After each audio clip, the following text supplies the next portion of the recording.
Institute of International Affairs. My name is Martin Kragh, head of the Russia and Eurasia program at the Institute. Nothing at all? Is the mic functioning? No? I think the volume needs to be turned up. Yes or no? No. Anna-Karin, I need the mic. Oh, okay. I was told I have to speak louder. My name is Martin Kragh. I'm the head of the Russia and Eurasia program here at the Institute. It's my great pleasure to introduce our two speakers today. James Nixey, who is the head of Chatham House's Russia and Eurasia program, and Björn Fagerberg, who is head of division for Russia and Central Asia at the Swedish Ministry of Foreign Affairs. The topic today is Europe-Russia relations. What lies ahead? How has the relationship between Europe and Russia evolved? What are the challenges and opportunities ahead after Brexit, after the French elections, and with Trump in Washington? What will happen between Russia and Europe? These are some of the questions we will touch upon today. James, you'll have at your disposal first about 25 minutes or so, and then we open up for discussion with our discussant and then for the auditorium. Last but not least, I'd like to mention that you are very welcome to use Twitter and the hashtag UI Sweden. Or UI event, it should be UI event. And also remember to turn off the sound on your cell phones. Thank you and welcome. Right, well, thank you very, very much to my counterpart on the exact same program in Stockholm, but I work on in the UK. It's an honour to be here. Mine's working as well, is it? Okay, I can speak louder too if need be, and slower perhaps. I tend to go a bit fast at times. We look to you Swedes, I think, to for those of you who are in the room who are Swedish. I assume it's not everybody. I think because as a sort of a bastion of moral backbone, spine, which I think perhaps in some countries as you go further south is perhaps lacking a bit more, and I'll explain that. I'll come into as I talk about Europe and as it relates to Russia. I'll explain that a little bit more. But I'll also try and be a little bit provocative on purpose to engender questions and to provoke, antagonize maybe your government officer here on my left, who sounds very sensible to me in the chat we've just had over coffee, so probably won't. But having said that, actually, right now, literally right now, in my institute in London, there is a Swede speaking about Russia by the name of Anders Oslund, and I guarantee he will be more provocative in London than I am here, for what it's worth. But it's just one of those strange coincidences in life. Anyway, thank you anyway. So just to put this in context then, where are we with Russia right now? I mean, because we're at an unusual time. We're 100 years since the Bolshevik Revolution, of course. Interesting how the Russians will celebrate that, or commemorate that, I should say, this year.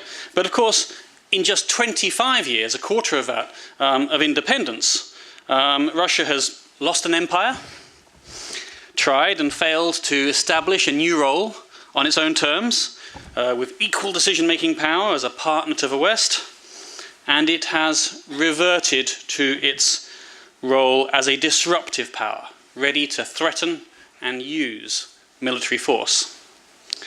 So Russia has become the focal point of policy once more, when it was just discarded just a few years ago, when nobody on Capitol Hill, nobody in most European governments wanted to hear about it.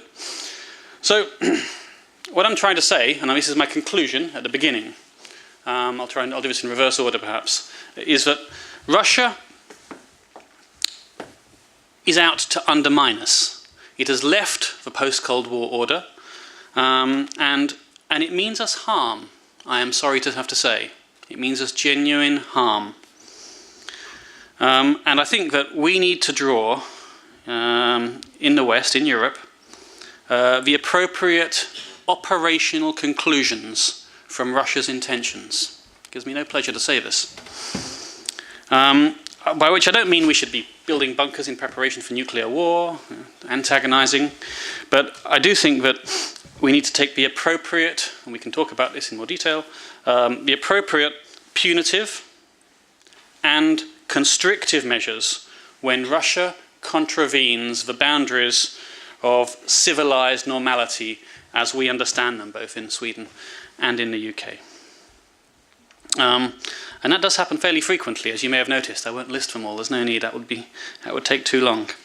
But that's my conclusion. So, now, just very briefly before I do what Martin ordered me to do, which is talk about the EU a little bit more, then I do think it's worth exploring very briefly Russia's motivations and drivers, as think tanks like to say. Certainly, there are a lot of domestic drivers in Russia's foreign policy pronouncements and orientation. You've probably heard this before, so I'll race for it. You know, Russia needs an enemy, but the West bashing plays well with the masses in Russia. Election coming up in March 2018, as I'm sure you all know. But foreign policy adventures, especially in places which are taught as being historically Russia's or Russia's right to control them, they distract from problems at home and can be blamed on the West, of course.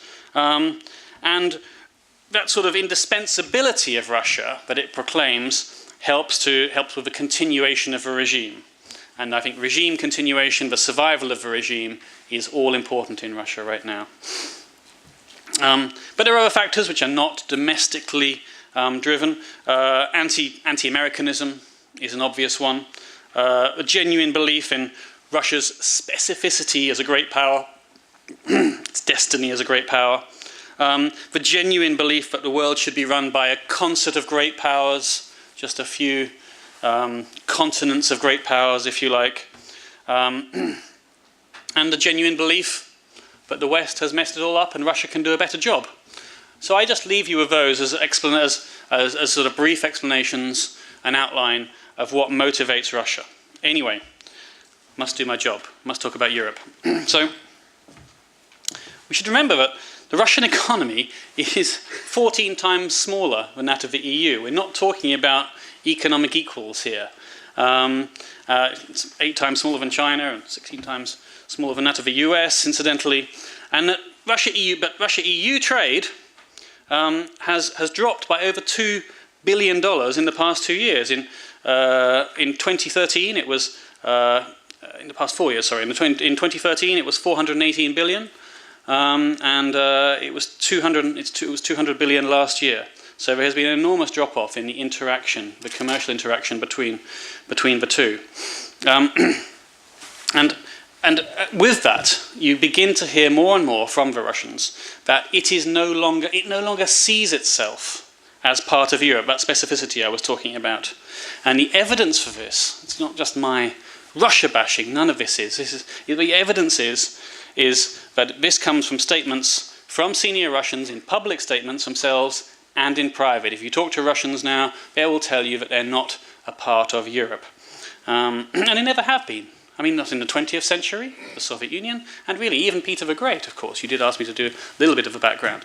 Even Peter the Great built St. Petersburg as a window onto Europe, not to make Russia a part of Europe. He went to Europe, he got ideas from Europe, but he wasn't interested in making Russia part of Europe. That was not his ethos, and it hasn't been the ethos of any Russian leader ever since, not even Boris Yeltsin. Boris Yeltsin, for all his relative democratic credentials, for all his instincts, which were pretty on. But again, there were plenty of tensions, we forget this sometimes, between Russia and the West in the Yeltsin years, in the 1990s. I mean, I can talk about, Primakov's plane turning around over the Atlantic, the race to Pristina airport, at times Yeltsin threatened the Third World War. That's Yeltsin. And Putin has taken this to a whole new level, as you know, with his brand of conservative nationalism. So, on the other hand, having just said that, there is another flip side to this argument, which is a little bit of a contradiction to what I just said, which is that Russia also claims that it is a standard bearer of true European values, civilizational values that Europe has somehow lost. I'll just quote Carl Bildt, so probably it's just a quotation that you already know, but Carl's ethos is that the Russian statement is that you've got the gays, we've got the guns. That is how he sums up the relationship between Russia and Europe. I'm sorry if you've all heard that before. Maybe he says it all the time, but I've certainly heard him say it a couple of times. So Russia is defining itself by its own sense of its own exceptionalism. And if you think my country is bad, and it is pretty bad right now, and I will talk about Brexit and the election that we have coming up next month, then the Russian desire to go it alone, I promise you, is infinitely stronger, and more importantly, it's deeper. Now, in a way, Russia and the EU doesn't seem a terribly relevant subject, surprisingly, right now. And that's hard for us to understand, being so European-centric. But when you actually look at it right now, I'm not sure of the date right now. I've lost the date. But there is a summit happening this week in Beijing. No, next week. Sorry, I'm getting confused. Next week in Beijing, with I think 33 of the world's leaders are going. Only one European leader is going, the Italian Prime Minister. But Duterte and Putin and Erdogan, Xi, all the nice guys will all be there. And we are somewhat left out of it. And there is an alternative thing going on, so we shouldn't feel too Eurocentric, I think, at times, because it's just not necessarily where all the action is or is going to be. So, I mean, from the EU's point of view, of course, as well, equally, Russia is just one problem among many, and not necessarily the largest problem we have. You don't need me to tell you about the other problems that the EU has right now. And don't forget, Russia is still an alien land for so many of the EU citizens. Most people don't go there. Most people don't want to go there, I'm sorry to say, which is a tragedy. And there's just, as I say, there's not a lot of trade. The energy dependency is slowly changing. And from Russia's point of view, the EU is not terribly relevant either. Most Russians never meet a foreigner in their entire lives. They never go abroad in their entire lives. And those who do, or those in the elite, if you like, they believe that we are hypocritical, waffling losers. Poodles to America, especially in the case of my country, which is not necessarily totally untrue. Except, of course, when you turn to Europe's east. Then, suddenly, Europe becomes terribly relevant for everybody concerned. Well, except those in Europe's west, I suppose, perhaps. Not so much in Lisbon, but certainly in Central and Eastern Europe. Because in those countries, in Europe's east, then Russia is seen as an existential threat. It may or it may not be true, we could discuss that, but that is how it is seen in a long arc stretching from Tallinn to Tbilisi, and possibly into Central Asia as well, in fact, but it's out of our remit right now. So for Russia, equally, Europe only becomes relevant then when talking about the East, because the Russians, this is not to justify but to explain, but the Russians really feel it in a way in which we can't really imagine. Or maybe some Brits feel this about Scotland or Wales or whatever, but the Russians genuinely feel that the other post-Soviet states are kindred, not equal, but theirs to control. Not so much by virtue of soil and tanks and taking over, but certainly in terms of their orientation and which way they should be facing and their preferences. And I think this actually is the crux of the whole problem, because of course there's 150 million... No, sorry, let me get that right. Yeah, no, there's about 150 million people living in Russia, and there's another 150 million people, give or take, give me 10 million either way, in the other post-Soviet states of Central Asia, the Caucasus, Ukraine, Belarus, Moldova. So it's about equal. And all of those countries, without exception, or rather, let me put this another way, none of those countries, without exception, want to be in any way controlled by Russia. I accept the fact that they may prefer Russian domination to, say, Chinese domination, given a choice, in Kazakhstan, for example. But they all, now that they are also 25 years old or so, they all want to do what all 25-year-olds do and leave home, and younger than that, obviously, and go their own way. And that is a sort of a tide that Russia is fighting against, if you like. And you can't, you know, like King Canute, you can't push against that tide. That's Russia's true long-term battle, really, because it can never win the hearts and minds of those other 150 million people. So that's what I mean about sort of a relevance of the EU and the existential threat part of it. Now, I'll just go into a couple of countries, the two most important ones, which are Germany and the UK. Germany is obviously important, and the UK is less important, but I'll explain why. Now, the Germany-Russia relationship is the key relationship, apart from the US one, which is slightly out of our remit, although maybe it'll come into questions, and that's just fine, but I'm not specifically going to talk about it. But I mean, I think we're into some interesting and dangerous waters right now, not least because of a Germany-US relationship, where if you look at the body language between Putin and Merkel, it's extremely worrying. Although actually they have been calling each other more of late, and in fact it may be improving a little bit. But I think with Germany not being able to meet its defence commitments that the US is demanding of it means that actually Germany is in some trouble when it comes to the election and the coalition against it.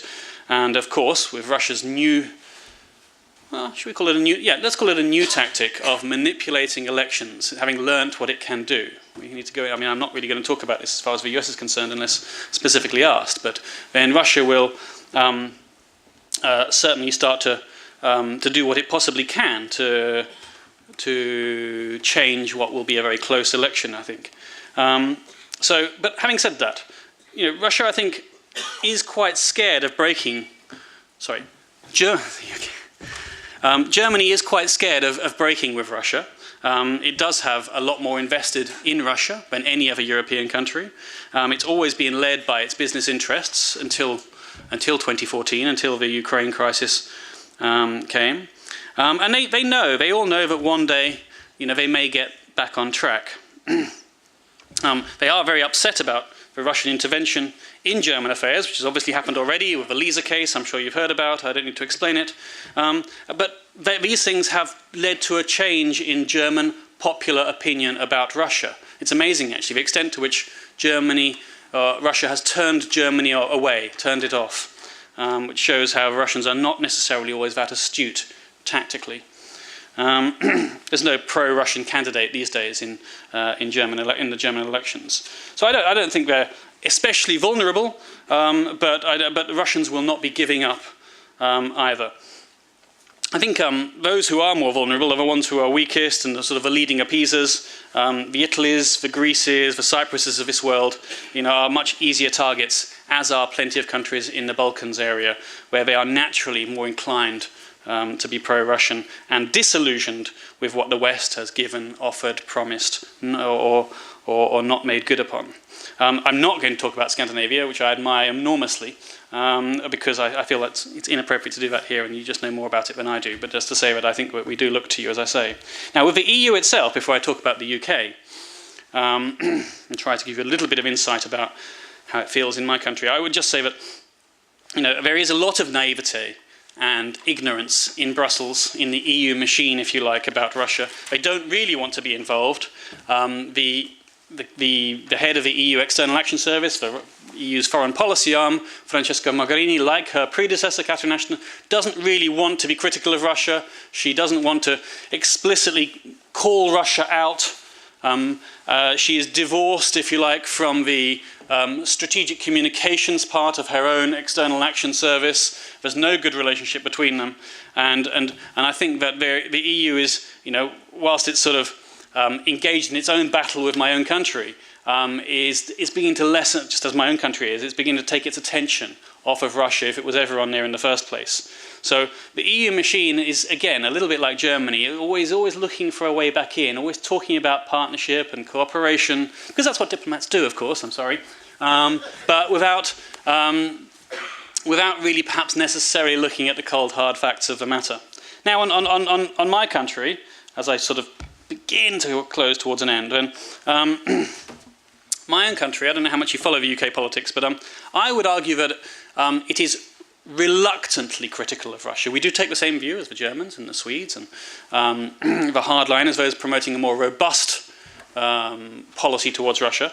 But I would say only reluctantly so. I think, they always want to get back in. If you look at the histories of Boris Johnson, our Foreign Secretary, or Theresa May was Home Secretary this time last year even. She didn't want an investigation into the murder of Alexander Litvinenko, for example, because she feared it would affect trade and international relations with Russia. She wanted to put that first. Boris Johnson came in, again, just under a year ago, and said he was not satisfied with the level of relations with Russia. But again, after a while, they get security briefings, they get the realities of power come in, and they realize that having a good relationship with Russia, which their predecessors and their predecessors did not have either, there was a reason for that, because Russia doesn't make it easy for them. People want to be Nixon in China, but they can't, because Russia doesn't play ball. So I think that the unique nature of the UK-Russia relationship, and it is quite unique, when you consider the Russians who are in our country of, particularly of a certain richesse, if you like, then I think that the worst instincts of the diplomats and the politicians in my country are curbed by actual events, when you bear in mind what has happened with, say, the TNK-BP divorce, or the harassment of a British consul in St. Petersburg and Yekaterinburg, or obviously the Litvinenko case I've just mentioned, or the Bill Browder-Magnitsky case. I mean, I could go on and on in terms of the sort of the bilateral issues. In fact, the Russians really genuinely believe that relations between the UK and Russia, bilateral relations, are, their words, not mine, toxic right now. With regards to the election, small event we've got coming up on the 8th of June, then again, I don't think we're especially vulnerable electorally, but I do think that, of course, I would dearly love Jeremy Corbyn, the very far left leader of our Labour Party, to win, but that's really not going to happen with a 20% lead in the polls for Theresa May. But again, they will try some stuff, just as they tried stuff during the Scottish referendum. The Russians sent an independent election monitoring team to Scotland. They were interviewed by, guess who, Sputnik and Russia Today. Was reported in the press. It was picked up by other elements of the press, not realizing it was the Russian press, and it began to spread and spread and spread that the elections did not meet Western standards or acceptable standards, and they were not free and fair. So this is how Russian sort of disinformation can work, even in established democracies. And so I think the Russians will actually, again, as this comes about, when you look at what's happening in Scotland and the moves towards independence again, then I think that the Russians will probably try some moves in Scotland and Northern Ireland, where, if you like, Sinn Féin, for example, has sent election monitoring teams out to Crimea, which have given them the all clear in their elections. So I think the Russians will try things in Northern Ireland and Scotland in late May and early June. Now, Brexit, very briefly, because I'm probably running out of time, right? That's all right. It's all right. Okay. Now, Brexit, obviously, to state the obvious, gives Russia a louder voice in Europe, right? But more than that, if you ask me, I think the UK, I can't tell you how much the UK is massively distracted by Brexit right now. It is sucking up all of the oxygen in policy-making circles. People are being moved out of ministries. You have no idea how lucky you are. Moved out of ministries to deal with a situation which we've never had to deal with before. But that combined with Brexit, I think it reinforces the disintegrative processes that are already at work in the EU elsewhere. We're just adding to it substantially. And so this helps, if you like, the zero-sum way in which Russia sees the world. And I know we don't see it like that. We are postmodern in our outlook. Russia is just modern. So, but the thing is, if one side sees things as zero-sum and the other side doesn't, then it is zero-sum, whether you like it or not. If one side thinks you're at war, and Russia does, and the other side doesn't, then you are at war, whether you like it or not, and then you'll lose. So So in that context, it was a mixture of sort of amusement and despair. But again, I heard my foreign secretary again saying that Vladimir Putin is toxifying the image of Russia with its actions in Syria, as if it wasn't toxic before, with all the crimes and misdemeanors we've seen since, say, 2000 really, and before. Russia doesn't really have an image problem. It has a problem with norms and values, which are simply not the same as ours are, and a more blasé attitude to the value of human life. So my conclusion, again, to repeat my conclusion, is that I hesitate to say it in a way because it just sounds so difficult, but I just think there can be no cooperation partnership with a country that has such diametrically opposed views, unless of course we want to submit to them.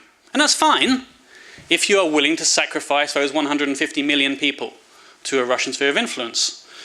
But so I genuinely believe we don't need a long-term plan. We need a flexible plan, because Russia is also very flexible in its approach. It ebbs and flows, or ramps up and eases down the pressure in which it puts other countries on. So we need to be flexible, and we need to be much clearer about what we say and what we mean, because Russia, to its credit actually, has been very clear about what it wants. Anything that I've said about Russia really is pretty much in the Russian foreign policy concept, in its security doctrine, is espoused by the leaders. And again, the ones you meet in Stockholm and the ones I meet in London are not the nicey ones. Honestly, I swear to you that the 10 or 15 or so are in Putin's immediate circle, they are not the nicey ones. They're the hardliners. So I think even though we don't necessarily have the means, the money, the finances, the resources, the attention span that we should have, that we can devote towards Russia, then I do think that we could be it wouldn't cost us quite so much to be a little bit clearer about what it is that we want, and to show to show what we want for the countries of Eastern Europe and the former Soviet Union other than Russia. I might leave it there. I feel I'm beginning to waffle. It's always a good time to stop. But thank you very much for your attention, and I look forward to some discussion. Okay, thank you. Björn Fagerberg, I'm sure you have a lot of questions and thoughts and reflections. So please go ahead. Yeah, thanks. I'm still waiting for the grand provocation that I thought you prepared by. No, I know. Well, I didn't really spot it. Yeah, I know there are a few things I might disagree with, but I don't feel particularly provoked. I thought you prepared for something grand when we started out by talking about Sweden's foreign policy, or Sweden as a bastion of moral backbone and spine. That's how we like to think of ourselves. Obviously, it's very nice to hear. But on a more serious note, as pertains to Russia, and because that is, of course, a comment on our Russia policy. In this particular context, I would come back to what was the sort of, I would pick up on what was the the point that you sort of came back to during the latter part of your speech, which was that these policies on our part are driven. They're not pursued because we dislike Russia. They're not pursued because anybody sort of actively dislikes or harbors any sort of Russophobia. There's this idea doing the rounds and actively, I mean, a concept actively promoted by the Russian leadership that whenever people criticize Russia or Russia's actions, they do it because they are mean and they're driven by Russophobia. And there is this sort of long-standing tradition in the West of sort of hating Russia for no particular good reason. And of course, I thought you made a very good point about how successive administrations in your country, and I've seen this myself. I've seen it working in the EU. I've seen it working in Stockholm, in Moscow. People generally come to the Russia dossier with, relatively benign intentions. Not relatively benign intentions. They want to try to make it work. They are probably aware that this is not an easy partner, but let's try and see if we can do something and stretch out a hand. And the reason why that usually doesn't work very well is the reality that they're confronted with. And I mean, I only have 10 minutes and I'm supposed to ask questions as well. So I'm not going to be repeating your points, but and I think you made them more eloquently than I could. But the persistent breaking of rules, and particularly the persistent breaking of what we perceive to be the key sort of fundamental rules of the European security order, is what has forced Europe and Sweden as a part of Europe to respond, and that is what has brought us to the position where we are now, with sanctions, with limited relations, and other things that nobody, at least not nobody that I know, is happy about, and that is not a situation that anybody that I know who's involved in Russia policy would like to have. I very much more appreciated going to summits with Russia, seeing various parts of Russia and of Europe, and sort of talking at opening conferences about cooperation and so on. That's what we would want to do, but Russia's actions don't allow us to do it. What I thought you were going to do, at least partly, so that's what I prepared for a little bit, was to talk about all the troubles of EU unity and so on. And well, you didn't, but I wanted to mention it anyway, because I think there is, not in your presentation, thankfully, but there is generally this idea that the EU's unity on Russia is sort of constantly on the verge of splitting up, and there are all you alluded to it with various countries pursuing various priorities, and just as you won't talk about Scandinavia, I won't comment on individual EU member states and their Russia policies. But I mean, of course, there is something to that. We're not, in this field, as in any other field, EU unity is always difficult, and that's the whole, point of it. That's because we're a union of countries and not a country.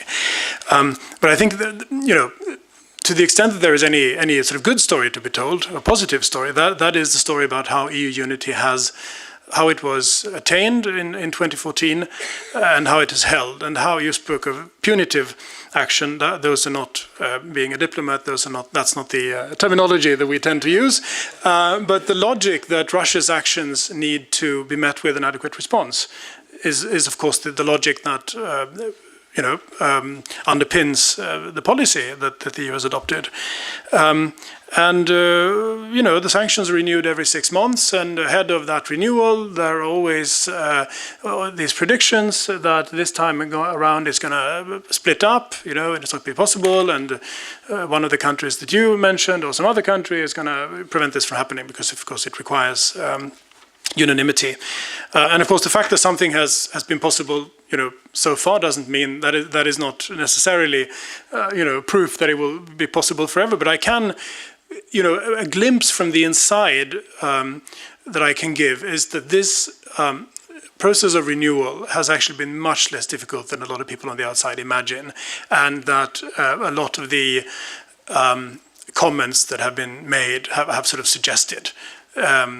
It has not been easy. It's never easy in the EU. It's certainly never easy when it comes to Russia. But it has been far from as difficult as it's been portrayed to be. And the foreign ministry doesn't allow me to do anything else than Russia.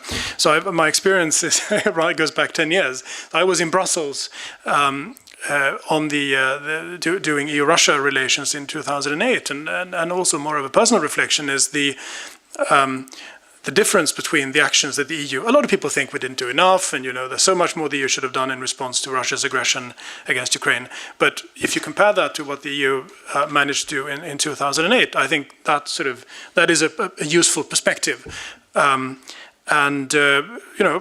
more than 3 years, and the sanctions are still in place, and of course, it's never evident that it's going to be possible to renew them, but I do not see any immediate threat. Another thing that I never would have thought, if somebody had told me in 2008 that there was going to be an EU Stratcom, East Stratcom division working actively against Russian disinformation, I probably would have thought that there was something wrong with them. Of course, there was much less Russian disinformation in 2008 as well. So of course, there's a reason for that. But again, that is that's a success story is a strong word, but that's it's proof of the fact that the EU is actually capable of doing something when it feels collectively either threatened or sort of when there is a sufficiently strong common sense feeling that the fundamental principles are under attack.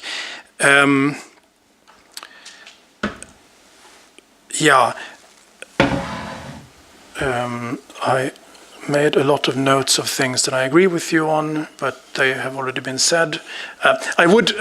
This is what you expect me to say. It's a bit of hyperbole, I presume, when you say that there's naivete and ignorance in the EU machinery. The EU machinery is huge, and Russia is in some way or another handled by, I guess, most of the directorates general. They have some sort of relation, collaboration. I'm sure there's ignorance and naivete somewhere in that huge machinery, as there is in any machinery. My impression from recent meetings and in Brussels and interaction with EU colleagues is not what's guiding it. I mean, the reason, if somebody feels that the EU's response is too feeble, the reason is not naivete.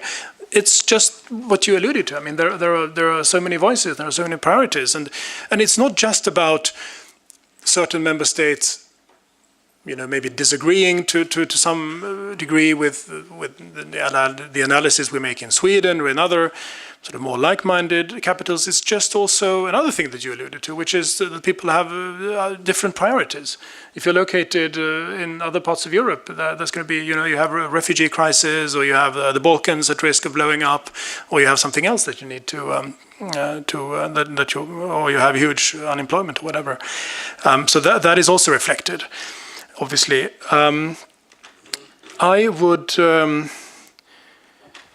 I would finish by saying something about, we were asked, or at least in the invitation said something about sort of challenges and opportunities, as you're always asked to comment on.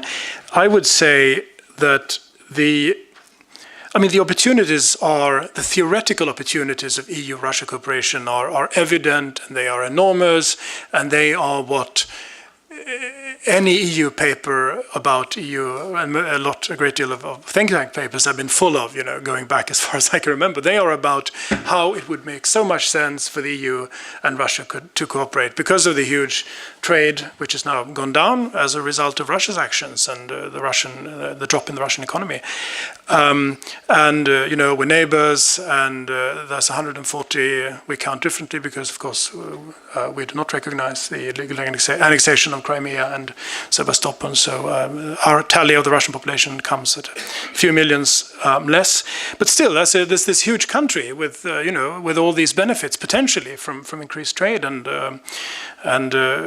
Russia needs technology, needs help to modernize its industry and so on. And then the only sort of reasonable place to expect that technology and those investments to come from is the EU. And right now that is not happening, and we all know why. So, there are all these things we should cooperate on, environment, and so on. And it makes eminent sense. You hear it all the time. And the problem, of course, is reality. The problem is that when you get down to trying to formulate these cooperation projects, it's just very difficult. And it's just evident that Russia's priorities are different, and all these things that you mentioned, the sort of the sense of specificity, and the sort of geopolitical perspective on things, the sense, the claim to parts of its neighborhood. President Medvedev spoke about regions of privileged interest in 2008, the Russian claim to have a particular role in EU-Ukraine negotiations on trade, which of course runs counter to any principle of sort of equal sovereignty and so on. All these things make that so much more difficult. I would, to wrap up, you would expect me to say this because I'm a civil servant, and as you said, we are paid to try always to see and to explore paths sort of forward toward cooperation. That's our job, and so there are we still believe, the government still believes, and that's the EU position, that we still believe that there are areas where you can do things, where you can go forward, where you can find sectors of overlapping interests. We see on the part of Russia an interest to cooperate in the regional sort of cooperation councils that we have here in Northern Europe, the Council of Baltic Sea States, the Barents Council, the Arctic Council. There are fields in EU-Russia cooperation where you can do more. There are certainly fields in our bilateral relations with Russia where we're already doing a lot. People-to-people contacts, support to Russian civil society. I don't think very many people know, but Sweden is actually by far the biggest donor to Russian civil society organizations, and so on. And that's useful also, of course, to reinforce that this is not about anybody hating the Russian people or wanting, not wanting to have to do with them. Quite the opposite. So I wouldn't go so far or I wouldn't agree, maybe to end up not agreeing entirely with everything he said, that cooperation is pointless. It is true that Russia's goals, as far as we can discern them, seem to be very, very different from ours, and they seem to have a view that yes, indeed, zero sum is the name of the game, and win-win is exceedingly hard to achieve. Of course, we see things differently, but as you rightly said, it's difficult if the other side has that view. But we, avoiding wishful thinking, which I think has beset EU-Russia policies for very long. We should be very clear-eyed and we should be very clear to ourselves about what the limits are. I think the limits of foreign policy cooperation have been shown eminently in Ukraine, in Syria, and elsewhere, possibly also increasingly in the Western Balkans. So there's a lot that we just can't do, and there's no sense in trying really, because of this difference in how we see the world and our interests. But there are still some fields, and we should explore them to the extent possible, but with clear eyes and without sort of wishful thinking, and hoping for the best, trying to take a long perspective. Thank you.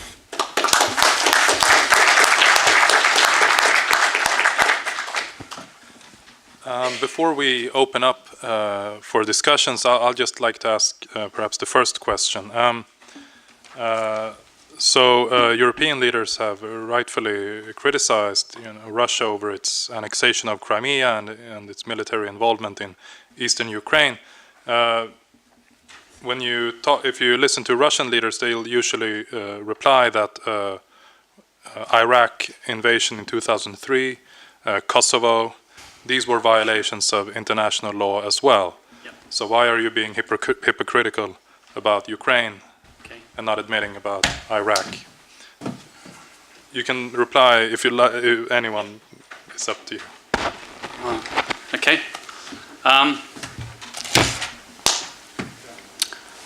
Stand up again. Very much like to respond to some of your points, by the way, but I will answer the direct question. Okay. But I thought that was a very, very fair presentation, very fair-minded. Why am I being hypocritical? Partly because the West is hypocritical, and partly because I'm not. So let me explain.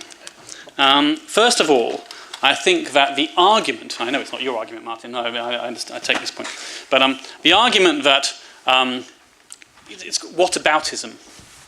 Well, we're doing this in Ukraine, but what about US in Cuba? What about Iraq? What about Kosovo? I think two wrongs do not make a right, and I think it is intellectually lazy to argue that it's all okay that Russia does this because the West is obviously, it's so obvious, is not perfect. In fact, it's much worse than not perfect. The West behaves like bastards at times. There are times when we've made mistakes. Okay, sometimes with the best of intentions, and sometimes not. But we have absolutely made mistakes. But whatever that is, that doesn't justify the the annexation of Crimea. Now, having said that, and no hypocrisy thing, I'm going to again contradict myself a little bit and saying I think we should be very wary of some kind of moral equivalence, because the West is not like Russia. We do not. It's worse. Everybody will have a chance. Everybody will have a chance. I would argue that we. Please.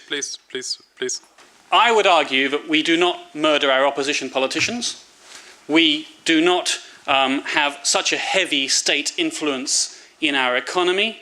We do not overtake other countries, annex them. We do not have the stated intention that there will be a sphere of influence. We do have parliamentary democracy. We do have a free and fair media. We do have a separation of powers, by and large, between the court and the state. So I think that there is some clear water between Russia and the West, without wishing to be too Western-centric. That is not to say we shouldn't concede what needs to be conceded. We're not perfect. We're certainly not angels. So I refute it. Now, Kosovo and Crimea specifically.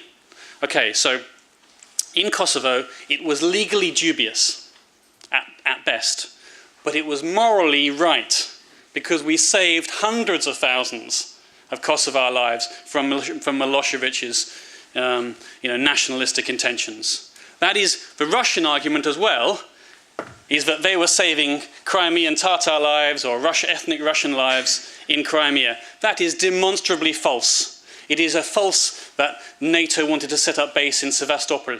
It is false that there were Pravi sector or right sector extremists travelling on some kind of death train to exterminate Crimeans. That is false. So the two situations are not equivalent. Okay. Would you like to add some comments, Björn? No, I could not possibly put it more eloquently. Okay. Please don't forget the microphone. Yes. So I see a number of hands. Okay. Yes, sir. Yes. And please do not forget to introduce yourselves, although some of us are acquainted here in the room. Hello. Not me. My name is Kragh. I am from Georgian Embassy. Hello. Simply, it's a continuation of the question which Martin raised about Georgia. What about Georgia, please?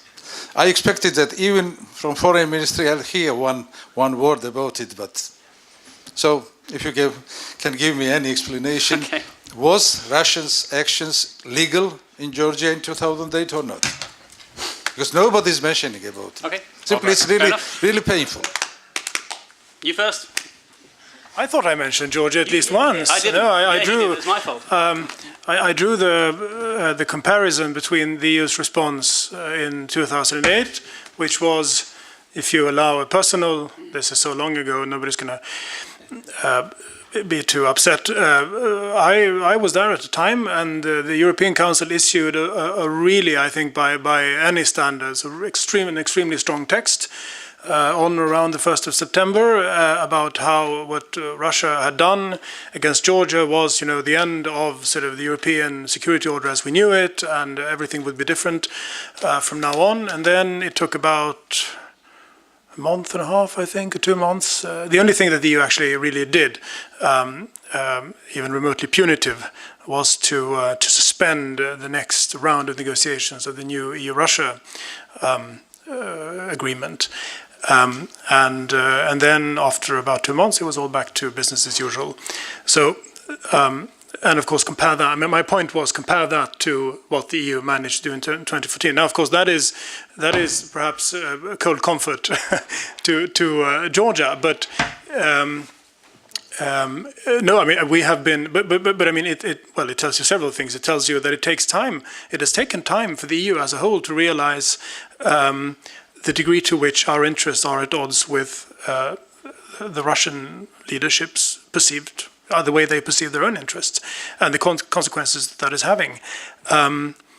It also tells you that the EU can do something, and I mean you're well aware of the very clear, unequivocal position that the EU and that Sweden, not least, has taken on Russia's Russia's actions against Ukraine, against Georgia. We have not. Russia has recognized South Ossetia and Abkhazia as independent states. No EU country has done that. We have condemned that, and we continue to condemn that. So I think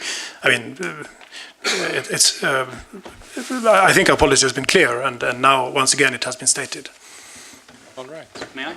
Yes, of course. I feel bad because there were lots of things I didn't mention in my 20 minutes, which I managed to give a whole presentation on EU-Russia without mentioning sanctions. So somehow I've forgotten Georgia as well. So I apologise. But look, let me first of all state that I think Georgia is a pretty good model by and large. No one's perfect again, but relatively speaking, Georgia does better than the 5 Central Asian states, Armenia, Azerbaijan, Belarus, and even Ukraine, which is struggling with itself more than Georgia is right now. So I think Georgia we can look to as, having genuinely removed an incumbent at the box office, at the ballot box, get it right, at the ballot box is unprecedented in the post-Soviet space, and that is to Georgia's credit. So I think it's quite remarkable in the post-Soviet space. In about 180 elections, parliamentary and presidential, give or take, I haven't got the right figures in front of me, then Georgia has done that once. Now, 2008 was the warning which we all ignored, and we paid the price for it. There was, of course, as you know, sir, a 5-point plan developed by Mr. Sarkozy, and each of those 5 points was not kept to or followed through on. And that weakness that we showed then is part of a reason, it's not the only reason, but what we see what happened in Ukraine. But now, I must say, in minor disagreement perhaps, that I think there are questions to be answered still on what happened on the night of the 7th of August 2008 when Mikhail Saakashvili, the former president, did launch rockets into North Ossetia, and the extent to which that was an unprovoked attack. I don't believe it was unprovoked, by the way, I think it was provoked. But the fact that he did it anyway, I think, does leave certain questions there. But that does not justify the annexation of approximately 20% of Georgian territory, which the European Union has conveniently forgotten all about. So anyway, I apologise. Okay, we have a question. My name is Kjell Lundqvist. This is really hypocrisy, everything you are saying. What is going on, what are your country doing just now? The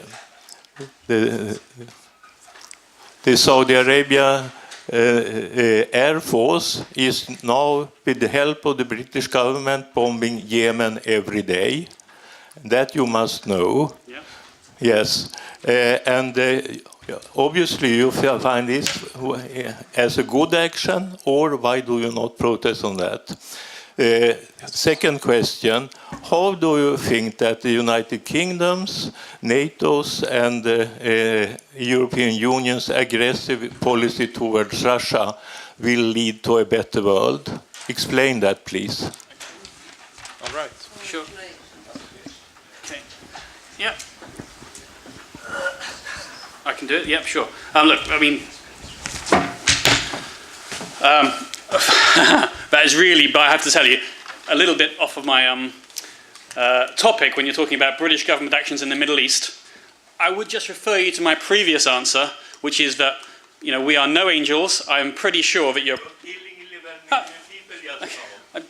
I don't know the figures, but I will not defend my country or my government's actions in the Middle East. I do know, for example, that our Foreign Secretary said the other day that that Saudi Arabia was a major provocateur of terrorism, and we should not have such a good relationship with Saudi Arabia, he was implying, and he was swiftly cut off the knees by our Prime Minister, Theresa May, when he endangered that important financial relationship. But I'm very worried about speaking about this because it's really not my topic. But I don't disagree particularly, but you really need to ask a Middle East specialist, and that's not me, okay?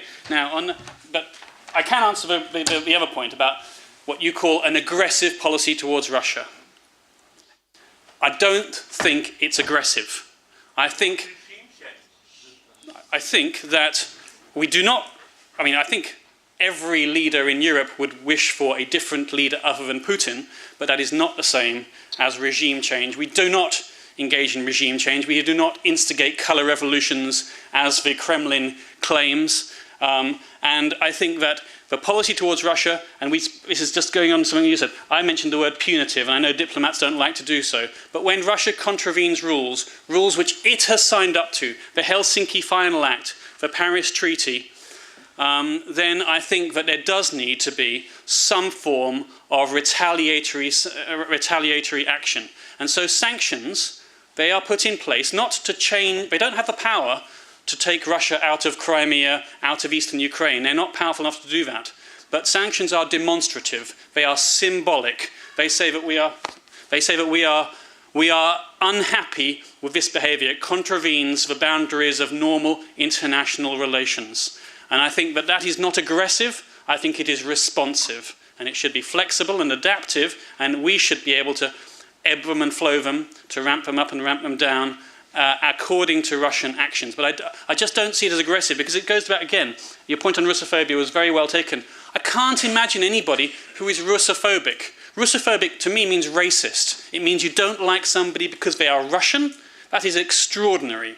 I can't imagine how that could possibly be true. And I think the mistake that we make sometimes as analysts, or I make it sometimes, so I'm guilty, is by saying Russia when I mean the Kremlin.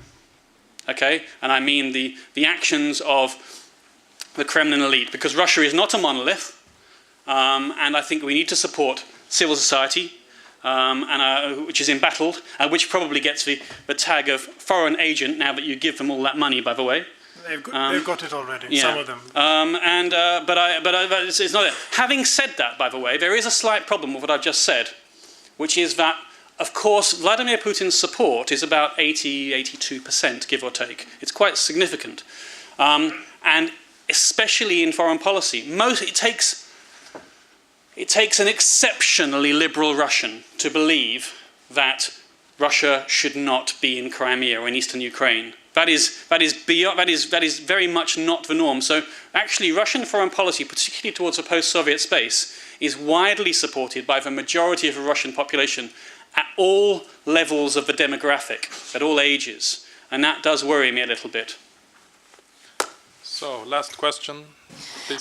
Anke Schmidt-Veldsman, EU researcher looking at Russia here at the Institute. I wanted to push you a little bit because looking forward, looking ahead, both of you, I would like your comments on where you see the UK vis-à-vis the European Union's policy towards Russia positioning itself after the British exit from the European Union. And to you, Björn, how is that actually going to affect Sweden and the Swedish policies looking ahead? With regard to sanctions, with regard to Ukraine, with regard to the stronger posture, even in the United Nations Security Council. Thank you. I don't mind. You first or me? I don't mind. Yeah, sure. No, I mean, I think the Swedish government has been very clear about how unhappy we are that, that the UK is leaving the EU. Of course, that's a decision of the British people, but it's not something that we welcome, and we would have very much have liked for you to stay. And specifically, it will have many implications in various fields, and foreign policy is one of them, and Russia is a subfield of that. And I think it's sort of obvious to anyone who's followed the reporting from Brussels with any degree of detail that there is a group of countries in the EU that have been particularly insistent that the EU needs to maintain a principled policy on Russia, that the sanctions need to remain in place for as long as they're motivated by Russia's actions or inaction, and so on, and that Sweden and the UK have both been part of that, or are part of that. let's say, like-minded group, to use the diplomatic lingo. And of course, when the UK leaves, that group becomes smaller and weaker. And you know, that's one of the many reasons why we would have wanted the UK to stay. But it doesn't seem that you are, and we will have to. I mean, I don't really have a good answer, other than that it just means that people like me will have to work longer hours to try to convince the other, the 26 remaining other than Sweden member states that this is important, that this needs to be on the agenda, and we need to keep a principled stance. But it's hard work. But that's what we get paid for. So. Right. Yeah, I felt guilty enough as it was about thinking you've actually got to work longer hours as well. Shall I just very, very briefly try that? I mean, I've got a much weaker response than Bjorn does, because the UK doesn't really know what its policy is going to be after Brexit. And even if it does, it's certainly not telling us. The Tory government, which will continue to be a Tory government after the June election, really is keeping very, very tight-lipped about it. I would only say, as regards to policy towards Russia after Brexit, but I don't trust my government as much as I trust yours. I don't trust them not to let it slip incrementally that because of the need for a free trade agreement, if we cut ourselves off, if we don't get a deal, and this is perhaps the argument against some sort of punishment of the UK, although I kind of think we deserve it in some ways. But the argument is that I wouldn't want to turn. I would just implore not to turn the UK away so much that it looks for other markets in areas such as Russia and goes back on some of its statements. Because if we don't get a deal, and we will need new markets, and they will be in short supply. And they will not necessarily be with some of the nicer countries of the world. I'm not just talking about Russia. So that is my main worry. But it's not a very concrete answer, because I don't know, because they're not telling us. Well, I thought you as an analyst might be able to... Well, that's my fear. Yes. Unfortunately, we have run out of time. We're a few minutes past the deadline. So we will thank both of you again with a round of applause.